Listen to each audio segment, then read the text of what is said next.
ராணிப்பேட்டை மாவட்டம் அரக்கோணம் சட்டமன்ற தனி தொகுதியில் இருவேறு இடங்களில் உரிய ஆவணங்களின்றி கொண்டு சென்ற ரொக்கப்பணம் 1,90,700 தேர்தல் நிலை கண்காணிப்பு குழுவினர் பறிமுதல் செய்தனர்.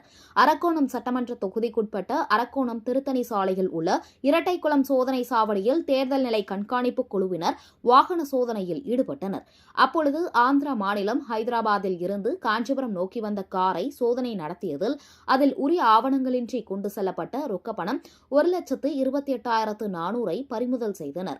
மேலும் அரக்கோணம் பேரம்பாக்கம் சாலையில் புதுகேசவாரம் அருகே மற்றொரு தேர்தல் கண்காணிப்பு நிலைக்குழுவினர் நடத்திய வாகன சோதனையில் காரில் உரிய ஆவணங்களின்றி கொண்டு செல்லப்பட்ட ரொக்கம் 62,300 தேர்தல் நிலை கண்காணிப்பு அலுவலர்கள் பறிமுதல் செய்தனர்.